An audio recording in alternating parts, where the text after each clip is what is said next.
Can you please share with me your name? My name is Catherine Shen. My station here is Connecticut Public Radio. My earliest memory of public library is this library in California. I'm originally from the LA area, and I can smell it actually to this day. And I think a lot of libraries have very similar sort of scents, and scents really take you back. And so whenever I smell that, I picture myself as like a 4, 5, 6-year-old. We were walking distance, so we would walk to the public library. A tiny cat didn't know what the library was called, but I knew it was a library. And it's this big space. There's these bean bags, and I remember these couches that they're kind of this rug carpet-like texture, and it's like a gigantic cube, but you can sit inside the cube. And so that would be the place I want to be to go and read. And I would just grab all of the picture books and just sit there and vibe for hours.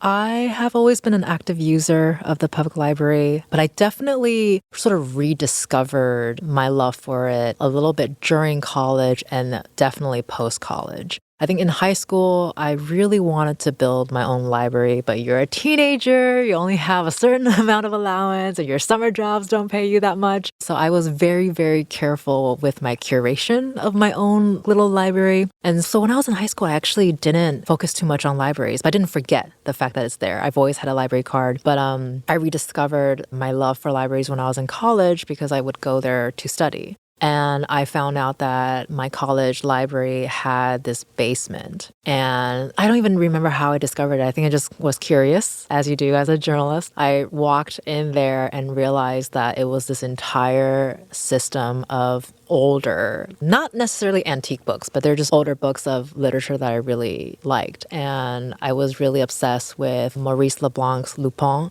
Some of you may be familiar with the Netflix series that's currently streaming, and I found a 1920s copy of one of the stories. And it freaked me out as like a literature lover. The book scent, the pages, it just took you to that place. And that moment actually made me rediscover the magic of libraries and what they can bring you. And so I've been in and out of that library basically my entire college career. And after I graduated and went back home, not the same public library that I visited as a 6-year-old, but I really started to use the library very heavily. And now as well, but I also used it for other materials like DVDs. And that's when I learned that when you go to your library and borrow all of the things, you're supporting that system. And the moment I learned that was what I was doing, I was like, yeah, why wouldn't you do that? So I've been a pretty aggressive user since then.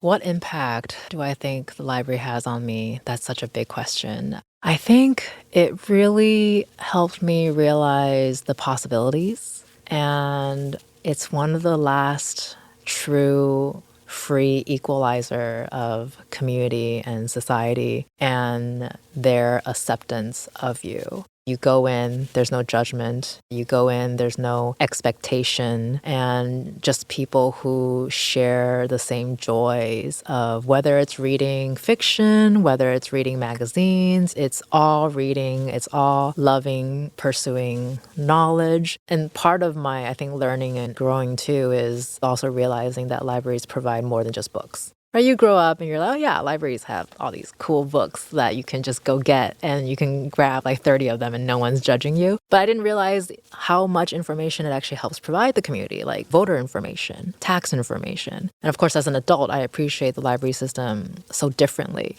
I do continue to this day appreciate that it gave me an opportunity to understand how important imagination is as a kid. You know, you don't really clock that as a kid, but now looking back, it's like, oh, that's what it gave me. So I think that's the biggest impact I think the library system has on me. Every time I walk into anyone, and I try to visit them wherever I go to a new city or new town. If they have a friend's library, I try to support them that way. I'm a huge library sales supporter. Every time I go, it's another reminder of how amazing this space is and what we have to do to keep them. One of the most important life lessons I've learned from the library is, I think, connection. Earlier, you had asked what are some of my earliest memories of the library, and I talked about the space. But I think one of my life lessons from that too is connection. And as a kid, it's the connection that I had with my family because it was a family outing. As a 4-year-old, can't really do anything by yourself. So it was always my parents, either my mom or my dad or both, would take me to the library. And that was how we would spend our time together, and certainly instilled my continuous love for reading. Because I know even if you're exposed to that as a kid, it doesn't necessarily mean that when you're an adult, you would continue that passion. So I'm very fortunate, and I love the fact that it stuck. And I do believe those trips to the library, because they were fond memories, they were fun memories that I still remember to this day. Whether or not it's related to reading, it could be getting a VHS, right, to take back home to watch a million times, as you do. Right? Yeah. And then a lot of those stories, actually, I am still fans of those characters today. And so it's not just connection to this public space, it's connection to my family, it's connection to these stories and characters that actually continue to impact me as an adult. So the magic, to me, it's so magical. I don't know what other way to describe the beauty of having this very special place to help you not just connect with the real world sometimes, but it also allows you to escape it when you need to.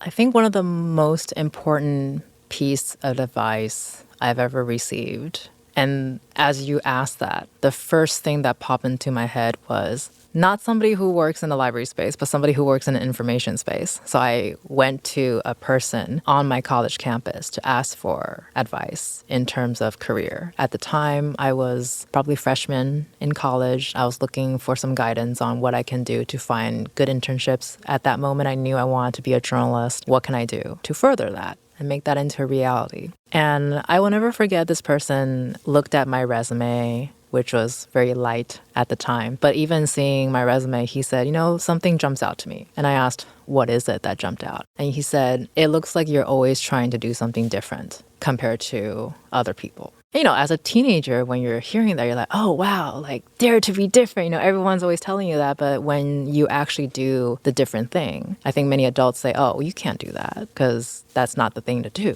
Right. There are these unwritten rules all of a sudden, even though at the same time you're telling me that go and pursue your dream. And so he's one of the first sort of adult figure that actually told me and sort of validated that that's cool to do. You can do something different. And so that simple sentence obviously has so many layers behind it, as somebody who knew what she wanted to do for a living while recognizing that it's not going to be an easy road to be on. But the fact that he said that and said that, that's cool. It's not even really an advice. It's more an observation just based on a piece of paper with some information experience on it. And that just struck me. It stuck with me. If I had to give a piece of advice to a young person who wants to pursue journalism or just to live, really, is there's not a single path for anyone. Just because it worked for me, it doesn't mean it's going to work for you. And just because it worked for you, it doesn't mean it will work for me. But life is not a straight path. It's okay to take left turns, right turns. Failure is your friend. I think we get taught that, oh, don't fail, don't fail. Failing is bad. But actually, failure is a good thing because it allows you to realize what you can and cannot do in the moment. Doesn't mean you can't do it in the future, but you have to go through those to get to the point that you want to get to. And it's also okay to not have a goal. It's okay to not have a solid dream, because sometimes you discover that when you're living life. And sometimes life will tell you what you are suitable for, or maybe they'll give you an opportunity that you didn't realize that you needed. So I would say don't say no to any opportunities that open to you, even if it may not seem like it's related to what you want to do, if you have a goal. And in terms of the library playing a role in your path, whether it's career or just living, read.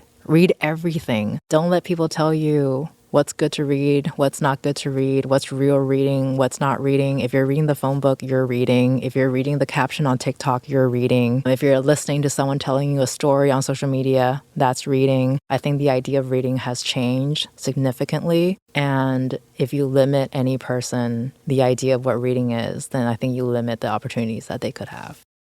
The Hartford Library's legacy is important to continue, and the fact that it is continuing, I think, is something to be celebrated in of itself. And just to share a quick anecdote, I had traveled to England recently and was able to visit Oxford. There's a very famous library there called the Bodleian Library. And I learned during this trip that the founder, Thomas Bodleian, he sort of refounded the library after many religious movements tried to essentially burn it down. And it was kind of burnt down in some ways. And he brought it back because he believed that every single person in the country had the right to read anything they want in a safe space without having to worry that they're going to be burned, they're going to be taken to the stake, or the books will disappear. And he was a firm believer that that library had to contain all books. So obviously not a believer of banned books. And so because of his legacy, that library to this day has every single book that's been published in the United Kingdom.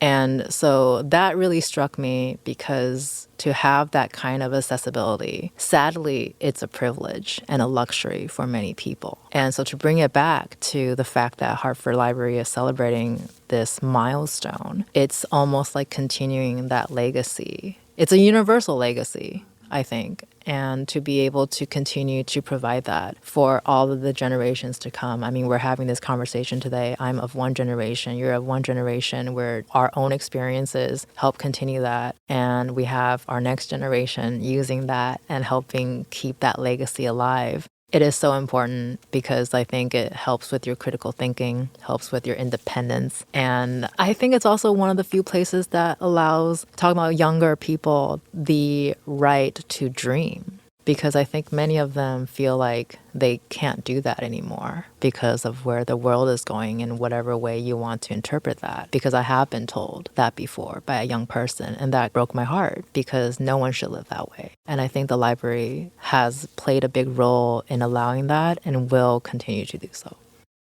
How I would like to be remembered in a library space is, I think, somebody who truly loves being there and encourages people to be there. And by extension, I hope that allows me to be the person that people remember that would encourage you to daydream and to live and to read.